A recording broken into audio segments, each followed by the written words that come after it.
Hello प्यारे बच्चों। मेरे YouTube चैनल पर आपका हार्दिक स्वागत है। आज मैं आपको जवाहर नवोदय विद्यालय प्रवेश परीक्षा के गणित का 10वां चैप्टर औसत, इसका नाम है औसत, इसको इंग्लिश में एवरेज कहते हैं, उसके सूत्र के बारे में बताऊंगा, इसके डिस्क्रिप्शन के बारे में बताऊंगा, इसकी थ्योरी बताऊंगा कि औसत क्या होता है, औसत के सवालों में कौन सा सूत्र प्रयुक्त होता है। चलिए बढ़ते हैं आगे, देर ना करते हुए देखते हैं। औसत, औसत, औसत, औसत को अंग्रेजी में एवरेज कहते हैं। Average, average.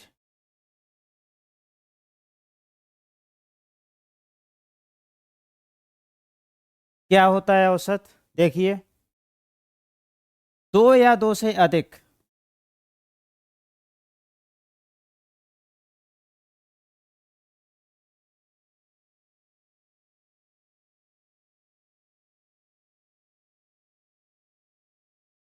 दो या दो से अधिक सजातीय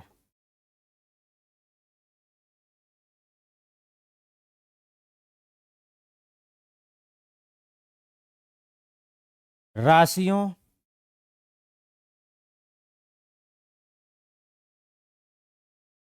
के योगफल में यदि उन राशियों की संख्या का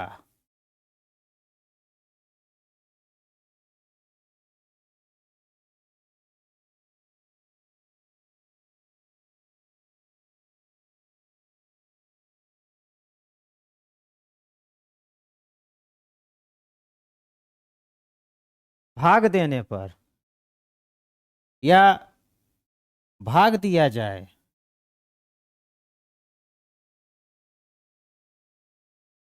तो जो प्राप्त होगा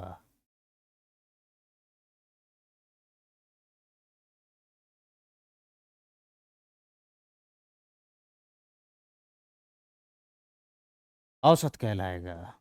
परिभाषा नहीं पूछी जाती है, ऑब्जेक्टिव पेपर है। केवल क्या है, इस थ्योरी पोर्शन को समझ के इसके सवालों को लगाने में कोई दिक्कत नहीं होती है। जब तक इसको समझोगे नहीं तब तक न्यूमेरिकल लगाने में दिक्कत आएगी आपको। तो देखते हैं क्या कहता है ये। सूत्र के रूप में क्या होगा, कह रहा है कि दो या दो से अधिक सजातीय राशियों के योगफल, ठीक है, में यदि उन राशियों की संख्या का भाग दिया जाए तो जो प्राप्त होगा औसत कहलाएगा। तो इसका मतलब हो गया कि औसत बराबर एवरेज बराबर दी गई राशियों का योगफल, दी गई राशियों का योगफल, और कैसी राशियां? सजातीय हों, सजातीय हों, सजातीय हों। सजातीय का मतलब क्या होता है? देखो, सजातीय का मतलब होता है कि अगर किसी का वजन दिया है, मान लो 3 व्यक्तियों का वजन दिया हुआ है, किसी का वजन दिया 50 किलोग्राम, किसी का दिया 60 किलोग्राम और किसी का दिया 65 किलोग्राम। तो सजातीय का मतलब है कि ये जो वजन है वो एक ही जैसे मात्रक में होना चाहिए। ये नहीं है कि एक का वजन 50 किलोग्राम और दूसरे का वजन फिर ये लिख दिया गया है 6,000, 60,000 ग्राम, 60,000 ग्राम। यह नहीं होगा कि दो राशियां ले ली जाएं किलोग्राम में और एक ये तीसरी ले ली जाए ग्राम में, ऐसा नहीं प्रयुक्त होगा। ये विजातीय हो गया, ये सजातीय नहीं रहा। सजातीय ये तीनों हैं, 50 किलोग्राम, 60 किलोग्राम और 65 किलोग्राम। तो ये मतलब होता है सजातीय का, सजातीय का एक जैसी हो, लंबाई जैसे दी हुई हो। जैसे 3 बच्चों की लंबाई दी हुई है, उन्होंने कहा कि 112 सेंटीमीटर, 113 सेंटीमीटर और एक की दे दी गई 1.25 मीटर, 1.25 मीटर। तो ये गलत है, ये सजातीय नहीं होगी। या तो आप तीनों को मीटर में बदलिए या फिर आप तीनों को सेंटीमीटर में बदलिए। ठीक है, तो ये हो गया दी गई राशियों का योगफल बटे बटे राशियों की संख्या, राशियों की संख्या, राशियों की संख्या, संख्या। क्लियर है इतना? क्लियर है इतना? इस पे आधारित देखो एक न्यूमेरिकल हम आपको बताते हैं। जैसे जैसे उदाहरण है, उदाहरण एक है,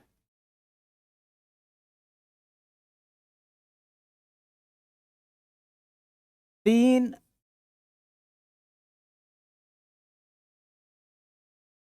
छात्रों का वजन क्रमशः 30 किलोग्राम, 31 किलोग्राम और 34 किलोग्राम है। इनका औसत ज्ञात कीजिए। क्या ज्ञात करना है? इनका औसत ज्ञात कीजिए, औसत ज्ञात कीजिए।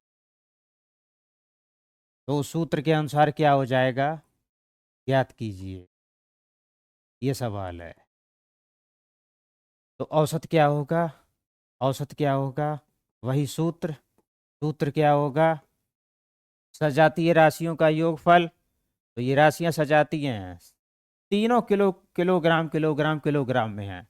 तो इनको जोड़ लेंगे, इनका योगफल यानी 30 धन 31 धन 34 बटे दी गई राशियों की संख्या। कितनी राशियां हैं? ये पहली राशि, ये दूसरी राशि और ये तीसरी राशि। क्लियर है इतना? 3 का भाग दे देंगे, कुल कितनी राशियां हैं उनका भाग दे देंगे उस संख्या का। ठीक है, अब इनको जोड़ने के बाद जो भाग देने के बाद जो आएगा भागफल आएगा, ठीक है, वही होगा औसत। तो 4 1 5 और 3 3 6 3 9 बटा 3। ठीक है, अब आप 95 में 3 का भाग दे लेंगे। ठीक है, 3 तुरका 9, ये कट गया, ये उतारा लेंगे, 3 एकम 3, ये 2 बचेगा, दशमलव लगा दो, यहाँ पे 0 बढ़ा दो, तिछक 18, ये 2 बचेगा, फिर तिछक 18। ठीक है, दशमलव लगा तो 0 बढ़ जाएगा। ठीक है, फिर ऐसे ही ये कंटिन्यू चलता रहेगा, ये उत्तर आएगा, ये सीधे आएगा 31.66666, ऐसे करके आएगा। ठीक है, तो 100वें अंक तक इसका सन्निकटन ज्ञात करेंगे। सन्निकटन में सीधी सी बात है, 10वें तक सन्निकटन ज्ञात करेंगे। ठीक है, या 100वें तक ज्ञात कर लो। ठीक है, जो भी है, कुल मिला के इसका उत्तर जो है 31.66666 जो आता है ना, तो ये एक 6 को छोड़ के बाद के जो 6 होते हैं इनको ऐसे लिख लिया जाता है, ये इस टाइप से। सन्निकटन को तो पिछले वीडियो में पढ़ा चुके हैं, यहाँ पे आप इतना समझ लीजिए। तो इनका औसत जो है इतना आएगा 31.67 किलोग्राम। इतना क्लियर हो गया होगा। बढ़ते हैं अब आगे। अगला क्या है? औसत में ही, औसत में ही आगे। जैसे यदि क्रमागत संख्याएं दी हुई हैं, ऐसी संख्याओं का समूह दिया हुआ है जिनमें किन्हीं दो क्रमागत संख्याओं का अंतर समान है। यदि ऐसी संख्याओं के समूह दिए हुए हैं,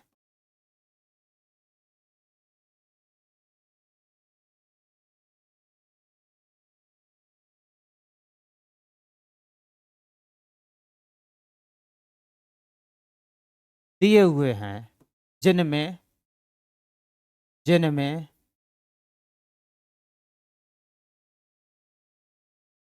किन्हीं दो क्रमागत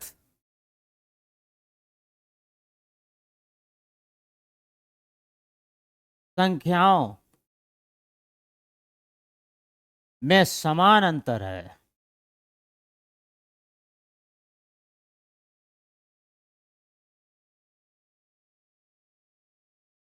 तो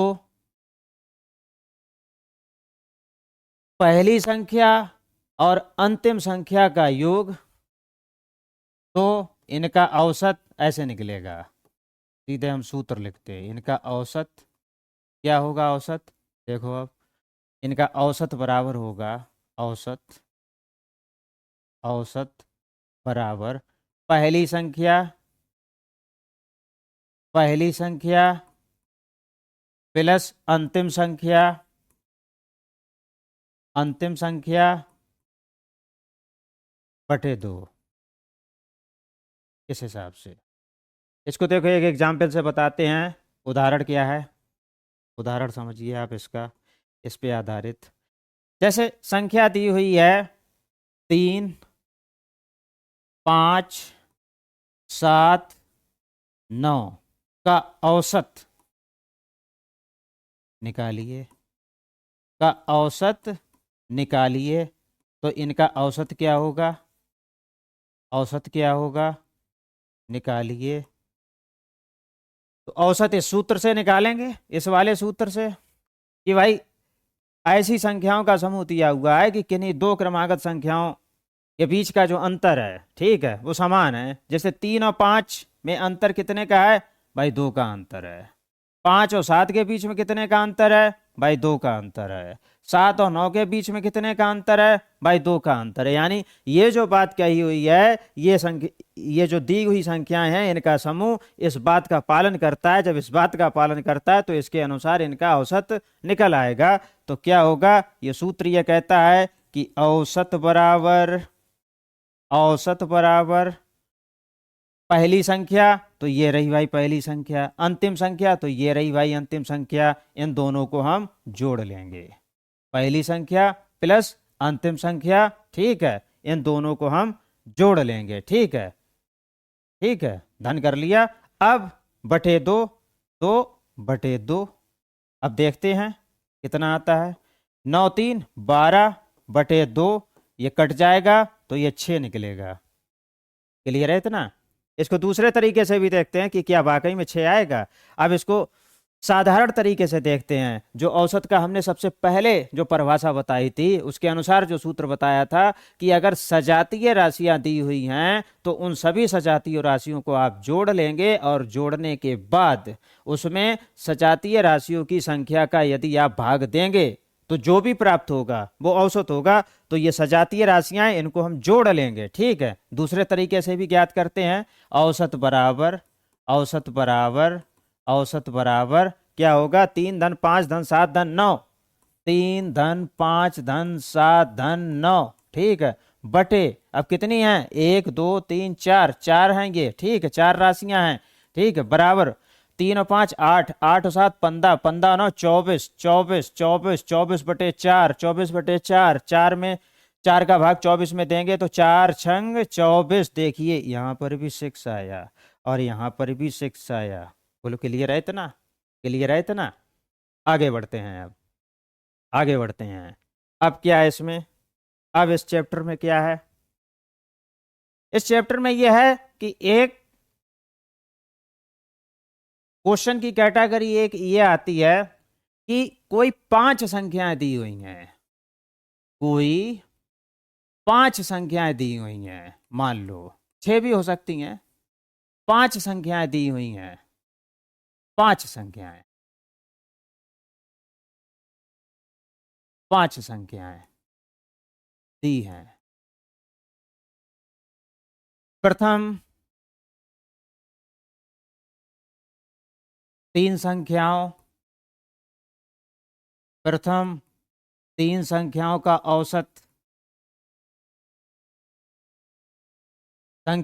औसत दिया है।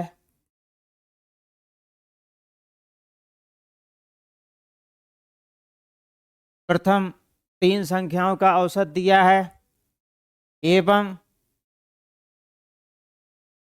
सभी पांचों संख्याओं का औसत दिया है।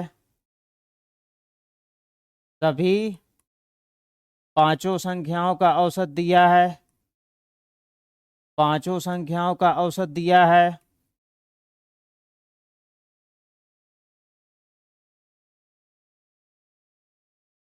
औसत दिया है,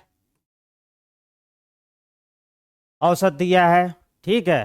प्रथम तीन संख्याओं का औसत दिया है एवं सभी पांचों संख्याओं का औसत दिया है, अंतिम दो संख्याएं बची हुई हैं। ठीक है। तो सवाल ये पूछेगा, क्वेश्चन ये पूछेगा, अंतिम दो संख्याएं ज्ञात करिए। अंतिम संख्याओं दो संख्याओं का योगफल, अंतिम दो संख्याओं का योगफल या औसत ज्ञात करिए, कुछ भी दे सकता है। दो संख्याओं का योगफल ज्ञात करिए। योगफल, योगफल ज्ञात कीजिए, कितना होगा ये बताना पड़ेगा। ये इस टाइप के सवाल आते हैं। ठीक है, ये थ्योरी है। तो जैसे जैसे मान लो कोई पांच संख्याएं लिख लेते हैं, ऐसे ए, बी, सी, डी और ई, ये पांच संख्याएं हैं। ठीक है। इनका औसत दे रखा है, इनका औसत दे रखा है, ये दिया हुआ है। औसत, औसत, औसत दिया हुआ है। ठीक है। इनका औसत माना कि, इनका औसत माना कि नहीं, इनका औसत दिया है। ठीक है। अभी ये सवाल में हम आपको समझाएंगे। दिया है। ठीक है। तो सीधी सी बात, अगर सूत्र लगाएंगे तो क्या होगा कि a plus B plus C plus D plus E बटे एक, दो, तीन, चार, पांच, पांच संख्याएं बटे पांच बराबर जो ये औसत दिया है वो लिख लेंगे, जो ये औसत दिया है वो लिख लेंगे। ठीक है। अब क्या करेंगे, ये a plus B plus C plus D plus E बराबर, ये पांच उधर पहुंच जाएगा तो पांच गुणा औसत, पांच गुणा औसत, पांच गुणा औसत। ठीक है। ये इसका मान दिया हुआ है पहले से ही, औसत दिया हुआ है तो पांच का गुणा करेंगे, ये आ जाएगा, तो ये पांच संख्याओं का योग आ जाएगा। क्लियर है इतना?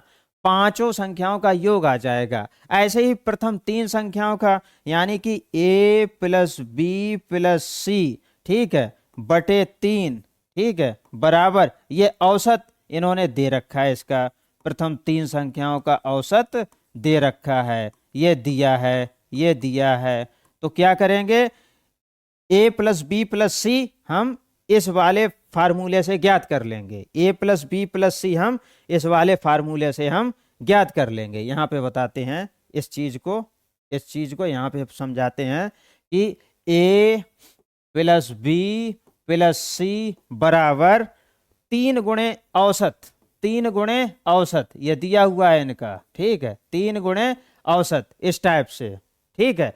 अब देखिए a plus B plus C plus D plus E, ये हमने ज्ञात कर लिया, और a plus B plus C ये हमने ज्ञात कर लिया।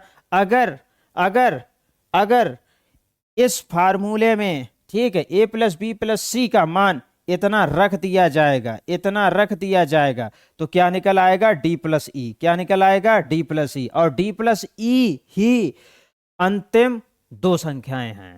ठीक है, अंतिम दो संख्याएं, और यही तो पूछा है कि अंतिम दो संख्याओं का योगफल ज्ञात कीजिए, तो आ जाएगा। क्लियर हो गया इतना? क्लियर हो गया इतना? ठीक है, बढ़ते हैं आगे। अगला क्या है, आगे बढ़ते हैं। अगला है, कुछ सवाल इस टाइप के भी आ जाते हैं। प्रथम यन प्राकृत,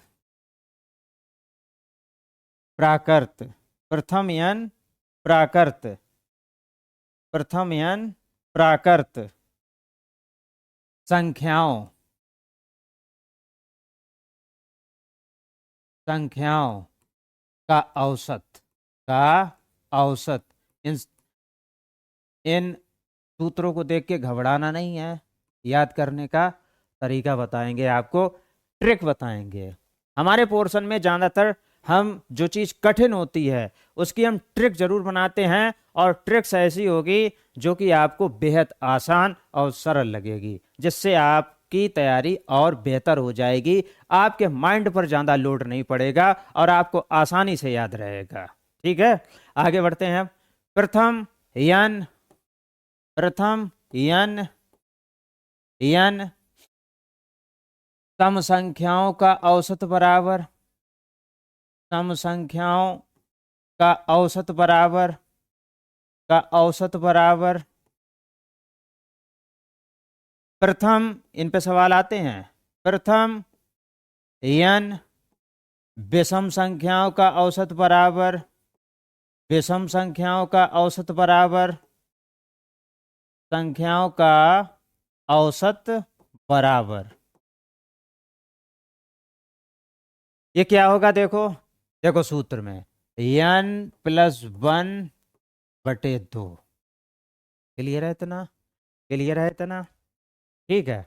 अब सम संख्याओं का औसत n+1 और विषम संख्याओं का औसत n, यानी कि जो ये n दे रखा है, ये प्रथम n जो संख्या दे रखी है, उन्होंने कहा कि 37, प्रथम 37 विषम संख्याओं का औसत बताइए।